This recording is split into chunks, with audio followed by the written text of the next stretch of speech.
आज हम चर्चा करेंगे भारतीय साक्ष्य अधिनियम 1872 के अध्याय 10 साक्षियों की परीक्षा के विषय में, जिसमें धारा 135 से धारा 166 तक प्रावधान किए गए हैं। धारा 135 साक्षियों के पेशकरण और उनकी परीक्षा के क्रम के बारे में प्रावधान करती है कि साक्षियों के पेशकरण और उनकी परीक्षा का क्रम क्रमशः सिविल और दांडिक प्रक्रिया से संबंधित विधि और पद्धति के द्वारा तथा ऐसी विधि के अभाव में न्यायालय के विवेक के द्वारा विनियमित होगा। सिविल मामलों से संबंधित जो प्रक्रिया है वो सिविल प्रक्रिया संहिता 1908 व दांडिक मामलों से संबंधित प्रक्रिया दंड प्रक्रिया संहिता 1973 में विहित है। तो ये धारा 135 ये प्रावधान करती है कि न्यायालय के सामने अगर कोई सिविल मामला आएगा तो वो सिविल प्रक्रिया संहिता 1908 के द्वारा विनियमित होगा, और अगर कोई दांडिक मामला आएगा तो वह दंड प्रक्रिया संहिता 1973 के द्वारा विनियमित होगा। और अगर कोई ऐसा मामला आता है जिसके बारे में कोई विधि नहीं है तो न्यायालय के विवेक के द्वारा रेगुलेट होगा, विनियमित होगा। धारा 136 न्यायाधीश साक्ष्य की ग्राह्यता के बारे में विनिश्चय करेगा। इस संबंध में प्रावधान है कि जज to decide as to admissibility of evidence, कि जबकि दोनों में से कोई भी पक्षकार किसी साक्ष्य को देने की प्रस्तावना करता है, तब न्यायाधीश साक्ष्य देने की प्रस्तावना करने वाले पक्षकार से पूछ सकेगा कि अभिकथित तथ्य यदि वह साबित हो जाए किस प्रकार सुसंगत होगा, और यदि न्यायाधीश यह समझता है कि वह तथ्य यदि साबित हो गया तो सुसंगत होगा तो वह उस साक्ष्य को ग्रहण करेगा, अन्यथा नहीं। धारा 136 में आगे कहा गया है कि यदि वह तथ्य जिसका साबित करना प्रस्तावित है ऐसा है जिसका साक्ष्य किसी अन्य तथ्य के साबित होने पर ग्राह्य होता है, तो ऐसा अंतिम वर्णित तथ्य प्रथम वर्णित तथ्य का साक्ष्य दिए जाने के पूर्व साबित करना होगा, जब तक कि पक्षकार ऐसा तथ्य को साबित करने का वचन न दे और न्यायालय ऐसे वचन से संतुष्ट न हो जाए। धारा 136 में ही आगे बताया गया है कि यदि एक अभिकथित तथ्य की सुसंगति अन्य अभिकथित तथ्य के प्रथम साबित होने पर निर्भर हो तो न्यायाधीश अपने विवेकानुसार या तो दूसरे तथ्य के साबित होने के पूर्व प्रथम तथ्य का साक्ष्य दिया जाना अनुज्ञात कर सकेगा, या प्रथम तथ्य का साक्ष्य दिए जाने के पूर्व द्वितीय तथ्य का साक्ष्य दिए जाने की अपेक्षा कर सकेगा।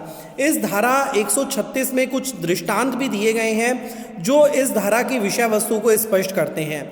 दृष्टांत ए कहता है कि यह प्रस्तावना की गई है कि एक व्यक्ति के जिसका मृत होना अभिकथित है सुसंगत तथ्य के बारे में एक कथन जो धारा 32 के अधीन सुसंगत है साबित किया जाए। इससे पूर्व कि उस कथन का साक्ष्य दिया जाए, उस कथन को साबित करने की प्रस्तावना करने वाले व्यक्ति को यह तथ्य साबित करना होगा कि वह व्यक्ति मर गया है। दूसरा दृष्टांत कहता है कि यह प्रस्तावना की गई है कि एक ऐसी दस्तावेज की अंतर्वस्तु को जिसका खोई हुई होना कथित है प्रतिलिपि के द्वारा साबित किया जाए। यह तथ्य कि मूल खो गया है प्रतिलिपि पेश करने की प्रस्तावना करने वाले व्यक्ति को वह प्रतिलिपि पेश करने के पूर्व साबित करना होगा। तीसरा दृष्टांत है कि ए चुराई हुई संपत्ति को ये जानते हुए कि वह चुराई हुई है प्राप्त करने का अभियुक्त है। यह साबित करने की प्रस्तावना की गई है कि उसने उस संपत्ति के कब्जे का प्रत्याख्यान किया था, डिनाई किया था। इस डिनायल की इस प्रत्याख्यान की सुसंगति संपत्ति की अनन्यता पर निर्भर है।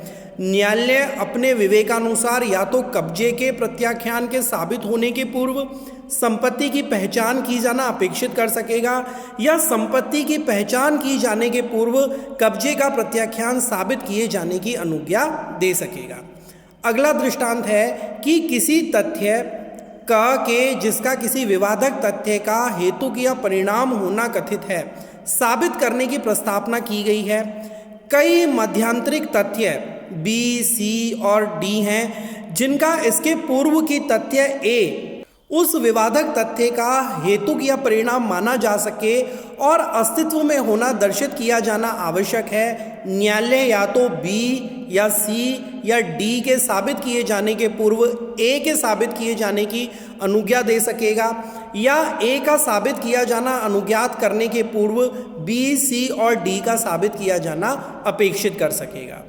धारा 137 एग्जामिनेशन इन चीफ मुख्य परीक्षा के बारे में प्रावधान करती है। किसी साक्षी की उस पक्षकार के द्वारा जो उसे बुलाता है परीक्षा उसकी मुख्य परीक्षा कहलाएगी। The examination of a witness by the party who calls him shall be called his examination in chief. प्रति परीक्षा किसी क्रॉस एग्जामिनेशन किसी साक्षी की प्रतिपक्षी के द्वारा की गई परीक्षा उसकी प्रति परीक्षा कहलाएगी। The examination of a witness by the adverse party shall be called his cross examination. पुनः परीक्षा री एग्जामिनेशन किसी साक्षी की प्रति परीक्षा क्रॉस एग्जामिनेशन के पश्चात उसकी उस पक्षकार के द्वारा जिसने उसे बुलाया था परीक्षा उसकी पुनः परीक्षा कहलाएगी। The examination of a witness subsequent to the cross examination by the party who called him shall be called his re examination. धारा 137 में परीक्षाओं के प्रकार बताने के बाद धारा 138 परीक्षाओं का क्रम ऑर्डर ऑफ एग्जामिनेशंस के बारे में प्रावधान करती है कि साक्षियों से प्रथमतः मुख्य परीक्षा होगी, तत्पश्चात यदि प्रतिपक्षी ऐसा चाहे तो प्रति परीक्षा होगी, तत्पश्चात यदि उसे बुलाने वाला पक्षकार प्रति परीक्षा के पश्चात उसे बुलाने वाला पक्षकार चाहे तो पुनः परीक्षा होगी। परीक्षा और प्रति परीक्षा को एग्जामिनेशन इन चीफ और क्रॉस एग्जामिनेशन को सुसंगत तथ्यों से संबंधित होना होगा, किंतु प्रति परीक्षा का उन तथ्यों तक सीमित रहना आवश्यक नहीं है जिनकी साक्षी ने अपनी मुख्य परीक्षा में परिसाक्ष्य दिया है। धारा 138 ये बताती है कि the examination and cross examination must relate to relevant facts but the cross examination need not be confined to the facts to which the witness testified on his examination in chief। पुनः परीक्षा की दिशा direction of re examination. पुनः परीक्षा उन बातों के स्पष्टीकरण के प्रति उद्दिष्ट होगी जो प्रति परीक्षा में निर्दिष्ट हुए हों, तथा यदि पुनः परीक्षा में न्यायालय की अनुज्ञा से कोई नई बात प्रविष्ट की गई हो तो प्रतिपक्षी उस बात के बारे में अतिरिक्त प्रति परीक्षा कर सकेगा।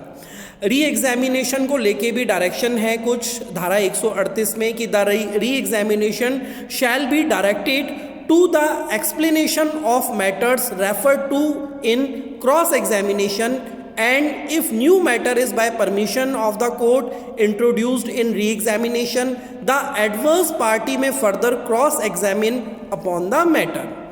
धारा 139 भी महत्वपूर्ण प्रावधान करती है कि किसी दस्तावेज को पेश करने के लिए सम्मानित व्यक्ति की प्रति परीक्षा cross examination of person called to produce a document. किसी दस्तावेज को पेश करने के लिए सम्मानित व्यक्ति केवल इस तथ्य के कारण कि वह उसे पेश करता है साक्षी नहीं हो जाता, तथा यदि और जब तक वह साक्षी के तौर पर बुलाया नहीं जाता उसकी प्रति परीक्षा नहीं की जा सकती। A person summon to produce a document does not become a witness by the mere fact that he produced it and cannot be cross-examined unless and until he is called as witness। ये धारा कहती है कि किसी दस्तावेज को पेश करने के लिए अगर किसी व्यक्ति को कोई समन गया है कोर्ट से, किसी मामले में किसी दस्तावेज को पेश करना है और उसके लिए किसी व्यक्ति को न्यायालय के द्वारा समन जारी किया गया है और वो व्यक्ति उस समन की अनुपालना में वो दस्तावेज पेश करता है, तो वो दस्तावेज को पेश करने मात्र से साक्षी नहीं हो जाता और उसकी प्रति परीक्षा नहीं की जा सकती। उसकी प्रति परीक्षा तभी की जा सकती है जब वह साक्षी के तौर पर न्यायालय में बुलाया गया हो। ये धारा 139 में प्रावधान है। धारा 140 कहती है विटनेस टू कैरेक्टर के बारे में, शील का साक्ष्य देने वाले साक्षी के बारे में, कि शील का साक्ष्य देने वाले साक्षियों की प्रति परीक्षा और पुनः परीक्षा की जा सकेगी।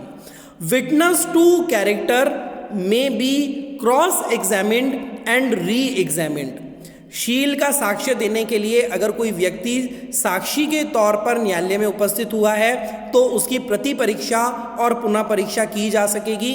ये प्रावधान धारा 140 में है।